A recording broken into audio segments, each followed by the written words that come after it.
నమస్తే సార్. నమస్తే సార్. అహింస మెడిటేషన్ ఛానల్ తరపున మీకు ధన్యవాదాలు. ముందుగా మీ పేరు, మీరు ఏ ఊరు నుంచి వచ్చారో మీ ఊరి పేరు, మీ ధ్యాన జీవితం ప్రేక్షకులకు చెప్పండి సార్. నమస్తే సార్, ప్రేక్షకులందరికీ నమస్కారం.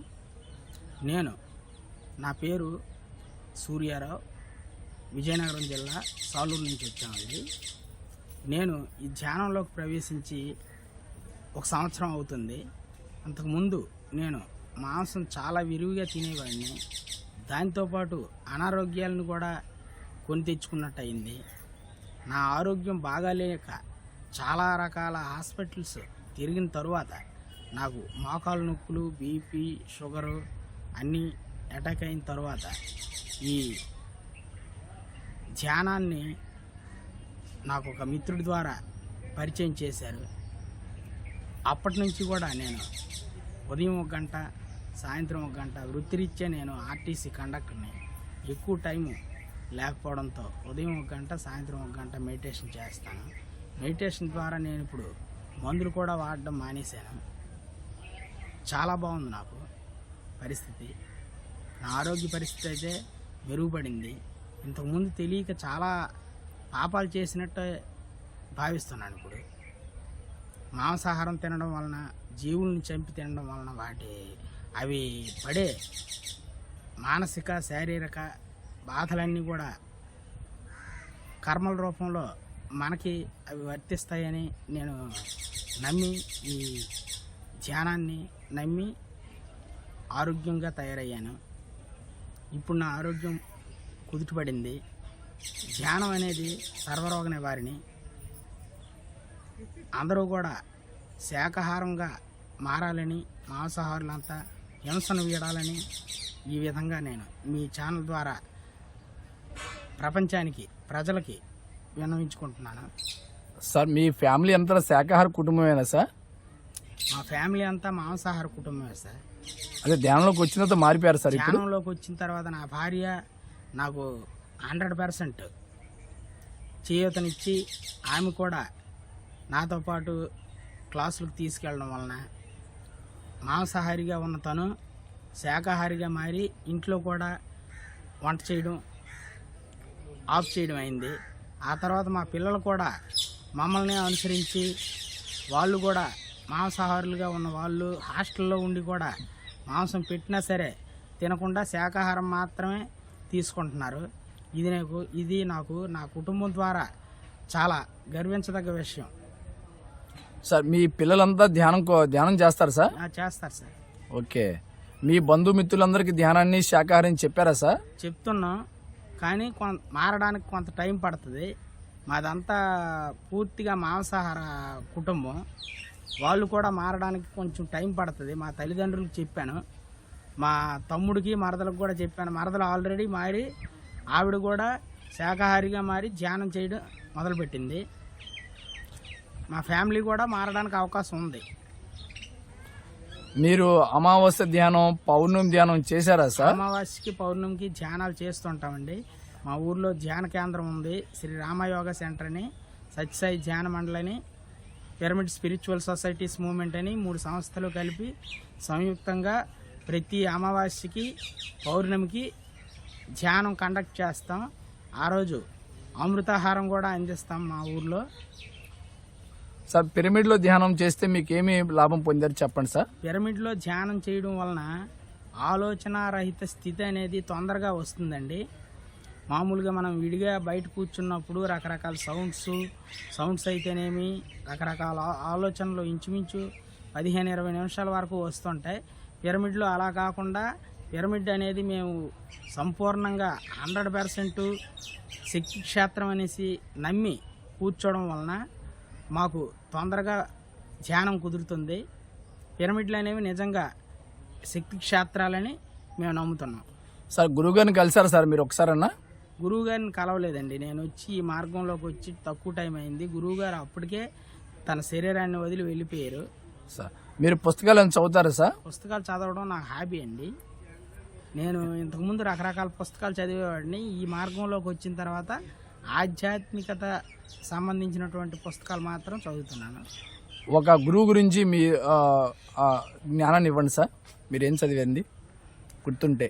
నాకు తెలిసి ఇప్పుడు నేను ఈ తక్కువ కాలంలో పత్రి గారి గురించి కొంత చదివాను. పత్రి గారు రాసినటువంటి తులసీదళం, సీతాయనం ఇలాంటి పుస్తకాల్లో కొన్ని మంచి మంచి విషయాలు, భగవద్గీతలో ఆత్మజ్ఞానానికి సంబంధించిన విషయాలు బోధించారు. చాలా బాగుంది.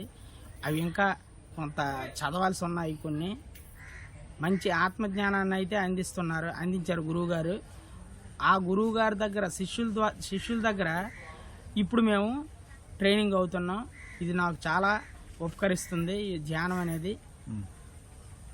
సార్ మీరు శాకాహార ర్యాలీలు ఏమైనా చేశారా సార్? శాకాహార ర్యాలీల్లో ఆల్రెడీ నేను విజయనగరంలో శాకాహార ర్యాలీలో పాల్గొన్నానండి. గత జూన్ 21వ తేదీన అంతర్జాతీయ యోగా దినోత్సవం సందర్భంగా సాలూరులో శాకాహార ర్యాలీ చేశాం. మీరు ర్యాలీలు చేస్తే ఆ ర్యాలీలో మీ అనుభవం ఏంటి సార్? ఎట్లా ఉంది ఎనర్జీ పరంగా, యాక్టివ్గా? ఎనర్జీ పరంగా అప్పటి వరకు నేను ఎక్కువ దూరం నడవలేని వాడిని. ఏకంగా ఓ 4-5 కిలోమీటర్లు మా పట్టణంలో నడిచినప్పుడు కూడా నాకు ఏ విధమైనటువంటి అలసట కానీ మోకాళ్ళ నొప్పులు కానీ అనిపించలేదండి. మామూలుగా జనరల్గా నడిచేటప్పుడు వస్తుండేవి. అది గురువుగారు మాకు ప్రసాదించినటువంటి ఒక కాస్మిక్ ఎనర్జీ అనే మేము భావిస్తున్నాం. సార్ మీరు మూడో నేత్రం అంటారు కదా, దాని అనుభవాలు ఏమైనా ఉన్నాయా ధ్యానంలో మీకు? మూడో నేత్రం అనుభవాలు నాకైతే ఇంకా రాలేదండి. నేను ఇంకా జూనియర్ని కదా. ఓకే. భవిష్యత్తులో శాకాహార ప్రచారం, ధ్యాన ప్రచారం చేస్తారు సార్ మీరు అనుకుంటున్నారా? తప్పకుండా సార్. నా ధ్యేయం అది. నా ఖాళీ సమయాన్ని పూర్తిగా ఈ శాకాహారం కోసం, ధ్యానం కోసం, ప్రచారం కోసం కేటాయిద్దామని నేను అనుకున్నానండి. ఓకే. మీరు ఇక్కడ వశిష్ఠ గౌతమి దగ్గర ఉన్నాం కదా సార్, ఇక్కడ ఏర్పాట్లు, పిరమిడ్, భోజనాలు ఎట్లా ఉన్నాయి సార్? ధ్యానము పిరమిడ్ అయితే చాలా బాగుందండి. ఇది పూర్తి స్థాయిలో నిర్మాణం జరిగి చాలా మంది ధ్యానులకి, కొన్ని లక్షల మంది ధ్యానుల్ని ఆరోగ్యవంతులుగాను, శారీరకంగాను, మానసికంగాను తయారు చేయడానికి ఉపకరిస్తుందనేసి నేను 100% నమ్ముతున్నానండి. ఇక్కడ భోజనం అయితే చాలా బాగుంది. ఇంతటి మంచి సౌకర్యాలను కల్పించినటువంటి ఈ వశిష్ఠ గౌతమి పిరమిడ్ ధ్యాన కేంద్రం నిర్వాహకులకి మేము ఆత్మ ప్రణామాలు తెలియజేస్తున్నాం. మీరు విజయనగరం నుంచి ఎంతమంది వచ్చారు సార్ ఇక్కడికి? విజయనగరం నుంచి ఇంచుమించు ఒక 25 మంది వచ్చాం సార్. ఓకే.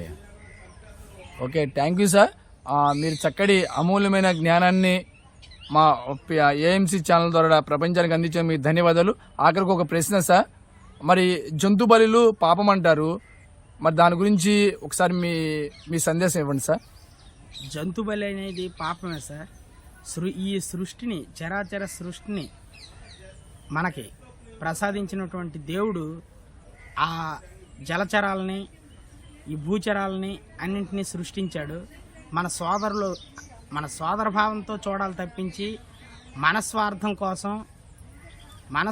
కోసం ఆ జంతువుల్ని, పక్షుల్ని చంపి తినడం అనేది చాలా పాపం అని నేను ఈ ఆధ్యాత్మిక మార్గంలోకి వచ్చిన తర్వాత నాకు అర్థమైందండి. మన సోదర పక్షుల్ని, జంతువుల్ని చంపి తినడం అనేది అమానుషమైనటువంటి చర్య. మానవాహారం పూర్తిగా శాకాహారమే సృష్టించబడింది మానవులకు ఆహారం కోసం. కానీ ఈ జిహ్వ చాపల్యం కోసం ఈ మానవులు జంతువుల్ని, పక్షుల్ని వేటాడి చంపి తినడం అనేది చాలా అమానుషమైన చర్యగా భావిస్తున్నాను నేను. సార్ అన్ని మత గ్రంథాలు అహింస పరమో ధర్మ బోధించినాయి కదా సార్, దాని గురించి మీ సందేశం ఇవ్వండి సార్. అన్ని మతాలు కూడా, ఏ మత ప్రవక్తలైనా, మత గురువులైనా, మత స్థాపకులైనా అందరూ అహింస పరమోధర్మ అనే సూత్రాన్నే మూలాధారంగా తీసుకొని ఏర్పడ్డాయండి.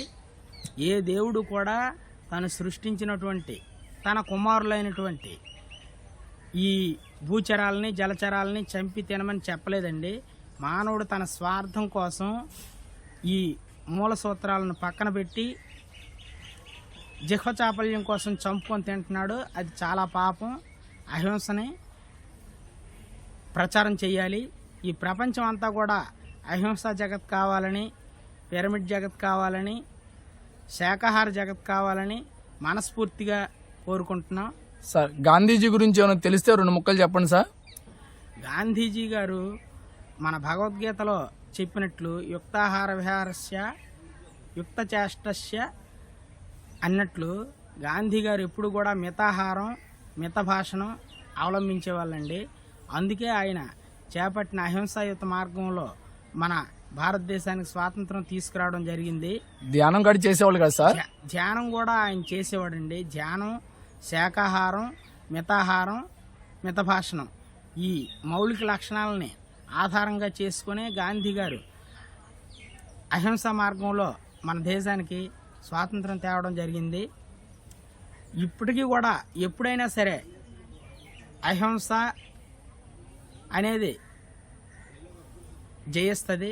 సత్యమేవ జయతే అనే ఒక మౌలిక సూత్రం మీద ఆధారపడి ఆయన పనిచేశాడండి. ఇప్పటికీ కూడా అదే ఆచరణీయం మనకి.